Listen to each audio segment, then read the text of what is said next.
The average person is said to spend 15 minutes in the bathroom. Why not take advantage of that time and learn something new?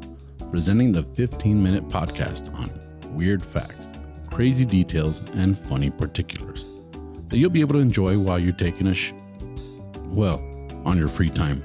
Welcome to This Shit with Sam Butler.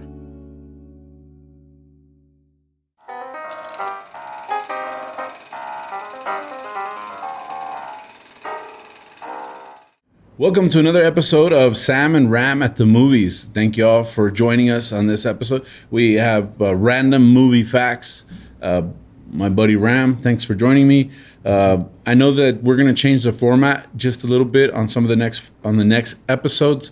We're actually going to pick a particular movie, and find all the weird facts that have to do with that particular movie. So it'll be a little bit more focused, and I think we'll get to talk more in detail instead of just jumping around. So thank you guys for joining us on this episode of Sam and Ram in the Movies, and hopefully it takes off and we can do this more often, Sure. Yeah. But I want to thank you once again for being here. My co-host Ramferi, Cortez. Yeah. Ram is his nickname. Ram, you have some facts for me, buddy, or what? Yeah, I have some.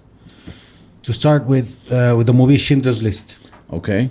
It's a classic movie, iconic movie, and to make it, to begin with a movie with a team, with an historic team. Uh-huh. You have to choose the clothing for the extras. Yes. And in here they have to clothe 20,000 extras, so they didn't know where to get the clothing. So they were filming in Poland, so they started putting ads in magazines and newspapers, asking for people if they had clothing from the era. From the era. And it turned out that a lot of people had clothes from the 30s and from the 40s, so they could sell it to the movie, and the clothing that the extras are wearing, it's original clothing. Wow. I mean that's amazing for a movie, for a period movie. I remember there's another movie called American Gangster with Denzel Washington. Yes. They also have clothing from the real clothing from the 60s from New York. I mean, that's very interesting for a Hollywood movie, right? Yeah. I guess that's a very difficult task. I think that those what do they call them, like a period piece is what you said, right? Like a period film. When you have those kind of movies, you have to get the right kind of cars. Yep. You have to get the right kind of clothes. Very hard. It's very difficult, especially the older the movie is. And then they start making costumes, but this is like it's 1970, so they figured people would have it. Yeah. They shot a movie down here in San Elizario, Texas. And I can't remember which movie it was. But a coworker of mine, back in the day, I worked in a machine shop, and one of the coworkers had a pickup truck. It was like a Chevy C100, like the old C100 that was a full size, and he had it parked in front of his house, and they were filming down his street, and so they offered him like $100 to move it. Can you move your truck? Okay. And the guy's yeah, I guess I can move it. Like, we'll give you $100 if you move your truck. Right. And then he goes, oh man, okay. Yeah, I'll move it for you guys. He goes, it's too bad that it's too new, because if it was just a little bit older, we'd have paid you $500 a day to leave it on the street. Yeah, another extra. Yep. So I think that's part of the job that a lot of us don't see. We take for granted all the work that goes into making those epic. It's a lot. Period pieces. I think about like Braveheart. Okay. And all this, we talked about it in one of the other episodes, that they had a lot of extras, and so they went to the Irish Army, and they got a bunch of the soldiers to play parts in the movie. Okay. But after they shot a bunch of scenes, they realized that guys were still wearing watches and they were still wearing sunglasses. They didn't check it out. And so they had to shoot it all over again, because those guys were still wearing their watch. Man, that sucks, man. Their wedding band. I mean, you would think though that would be kind of obvious, no? But those guys didn't care. They were still wearing their stuff. So wow. Well, yeah, they were not professional extras. They were not professional extras. They were soldiers. Yep. Yeah, that's pretty cool. Something that I saw, and I mentioned it in the Spanish episode, but they designed E.T.'s face by combining Albert Einstein, Yes. Carl Sandburg, and a pug. Carl Sandburg. I won't Yeah. forget that one. Yeah, Carl Sandburg. I didn't know who he was. I was like, "Who the heck is Carl Sandburg?" So I googled it. Turns out Carl Sandburg is a famous American poet. Obviously, poetry is not my thing, but I saw it and I go, "Yeah, I can see how they fused those things together to make Okay. E.T. the character." Okay, I can imagine his looks. Yeah. I have another fact. This one is from the movie 12 Years a Slave. Okay. I like to notice how actors or actresses like to work with their fellow actors and actresses, right? So in this movie, Michael Fassbender, he's playing an alcoholic character, and he's a villain in the movie. So a thing that he did in order for the actors and actresses that would act with him to react, was he would put alcohol, liquor in his beard and his clothing, so he would smell bad. So actors would really react to his acting. Yeah. I mean, that was for me very interesting because many actresses, they want to look they want to smell very good, they want to look very fine for the screen, but sometimes you have to mess up yourself in order to reach to get out a reaction from your peers. Yeah. I think that's interesting because if the other actors were alcoholics, they'd be sucking his beard. Hey, baby. What's that odor? Here's your slave. I saw another similar thing about reaction. There's a scene in Pretty Woman where Richard Gere is giving her a necklace, and then she reaches for it, and he closes the box on her fingers, and that's her reaction. I mean, and that was her reaction, but that was all improvised. Yep. So it's the same kind of thing. They improvise a little bit to get that authenticity. To get you that type of acting. Yeah. So that's pretty cool, you know. Yeah, I love it. Talking about this one movie that John Wick. Are you familiar with the movie John Wick? With Keanu Reeves. Yeah. Right. Well, in John Wick 2, okay, which was pretty predictable. It had something to do with a dog. No, I'm just kidding. Again, They killed his dog. Yeah. No, they killed his dog, you know, Keanu Reeves. But he did 95% of his stunts. Wow. 95% of them. He trained for 3 months in judo, jiu-jitsu, and marksmanship, and then evasive driving to be able to pull that off. So a lot of the scenes in the movie are the same thing. It's like he wanted to. It's kind of like method acting, I guess, right? Where it's impressive for the production company or his agents to let him do that because he could get hurt and he could stop acting.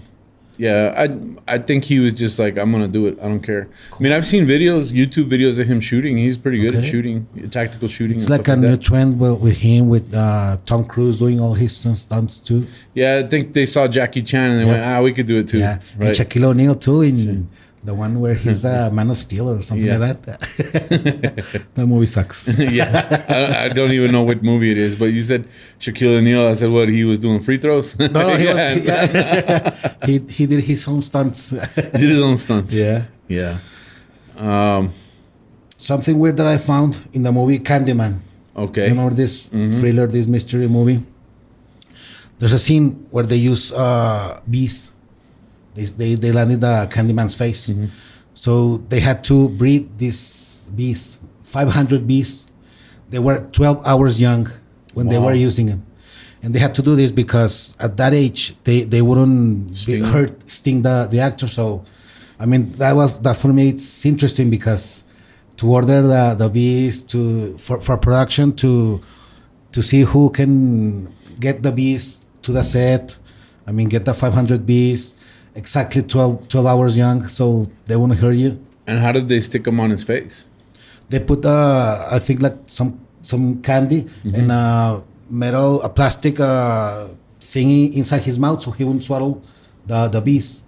He got stung like 3 or 4 times, but it didn't hurt. I mean, it was very low sensation, something like that. Yeah. Well, their stingers aren't quite developed yet. Yeah, not quite.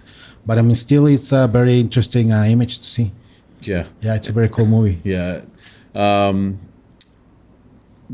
You're familiar with the movie Star Trek? Yes, the movies, Yeah, where they have the doors that open and close. They're like, right? And they have a sound effect. Yeah. Well, they used the Russian toilet to emulate the sound. Come on, really? Yeah. Which I thought was a pretty neat fact. Yeah, considering we're the it shit is. podcast. But it was it was actually a Russian toilet that did the Russian. flushing sound. So I guess toilets flush different in different countries. I know in Russia they sound. Like doors on Star Trek. Yes, like a futuristic. Yeah. Futuristic. Yeah. Yeah, and we're gonna do a toilet episode, but not today. We got to talk about the toilet. Of course. But Of course. in the movie The Revenant, Mm-hmm. right? Leonardo DiCaprio. I mean, that to me, that's like the guy that should have got a lot of Oscars before he got that Oscar for that movie. Yes. What's Eating Gilbert Grape? For that one, his first nomination. Yeah, of course. I think he should have won the Oscar for that one. Even like in Titanic, he didn't get the Oscar, but the movie did. The movie got a bunch of Oscars, but he didn't. So he really wanted this Oscar. So he devours a raw slab of bison liver. You remember that scene? And he's a vegetarian, dude. And he's a so- vegetarian, so that was something that's dedication right Yep. there. I don't think I could do it. Yep.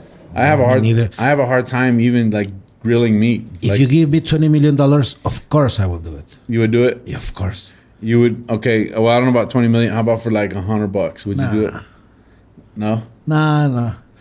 Oh, yeah, sure. We're Why gonna not? we're gonna do the challenge. I'm gonna bring a liver, a bison. I don't know if I can get a bison liver in Ciudad Juarez, but it's probably easier to get a real liver in Ciudad Juarez, But get you a liver and then $100. It'll be Cool, man. And then we'll have to shoot the whole thing and then put it on our YouTube. Cool, man. Right. The tab is on me on that day. You'll do it? Yeah? No. No, you won't? I know somebody who No, I'm not about you. Borre. Borre will do it. You think Borre would eat raw liver for $100? Yes. Really? Yeah. I couldn't do it. No, me neither, but No. Borre would. All right, we're gonna have to challenge Borre and see if Borre will eat a raw liver for $100. Okay. If anybody would like to sponsor this endeavor, we're open for that. But $100, I'd pay $100 to watch him eat a raw liver. Yeah. Me too. Yeah. Well, he had to learn how to shoot a musket as well for the movie, which still in the U.S. a lot of people still hunt with muskets. Of course, they're nice, better grade muskets than what they had back in those days. But he had to learn how to shoot a musket. He had to learn how to build a fire, and he had to learn 2 Native American languages, Okay. Pawnee and Arikara. I don't know if I'm saying that right. And then he had to study with a doctor that, like a medicine doctor. For plans, for treatments, right? Yeah, so he knew how he would do his ancient healing techniques. Oh, cool. So he says, DiCaprio says this is actually the hardest performance of his career. Yeah, I can imagine that. I mean, having to study that, all the things that went through the movie, the freezing temperatures that they had to be shooting the They scenes. shot it like in Canada or something. in Canada and in Argentina. Right? Argentina. Very, very deep in the woods. Wow. Yeah, it's Yeah, it's it was a good movie, and I know that they did the episode in Leyendas about the guy who was actually Glass. Yeah, Hugh Glass. Yeah, Hugh Glass. Hugh Glass. Yeah, who was the actual real life guy in that movie. It's very interesting life, of course. Dude. Yeah. So Yeah. I have a fact, very, very weird fact from the movie Good Will Hunting. okay. We all know that Matt Damon and Ben Affleck were the screenplay. They did the same thing that Sylvester Stallone did. They tried to sell the script, but the contract said that they had to shoot the movie themselves, right? But one thing they did was to write a sexual scene between Matt Damon and his psychiatrist with oral sex. And they did this to see if any executive would read the script. They send it out to a lot of movie executives. They all told him that, okay, it's a good script. Take you for your. So they knew they hadn't read it. Yes. The only person that read it and told them about it was Harvey Weinstein. He's all, I like that. Yeah, make the movie about it. I'll put the money out for that one. Yeah. Well, they ended up selling the rights to him because he was the only person that really read the It script. struck a chord with him. Yep. He was like, I'm down with it if you're down with it. Yeah. How bad do you want this movie? You want that scene? Okay. We'll make it happen. You'll get an Oscar for it. The movie I Am Legend Yep. with Will Smith. It was an okay movie. I know I think there's like a new cult following for the movie. Okay. I think when it came out, it wasn't so hot, and I think that now it's like getting more popular than it was when it came out. Maybe being in a pandemic for a year and a half makes everybody kind of feel like that could happen now. Understand? Yeah. But in I Am Legend, he had a co-star, which was a dog, a German Shepherd named Abby. Okay. And the rumor is that he fell in love with his co-star, and he tried to buy it from the trainer, and the trainer refused. Cool, yeah. But he really wanted to adopt. They use the term adopt because, let's face it, you can't say buy any living creatures anymore.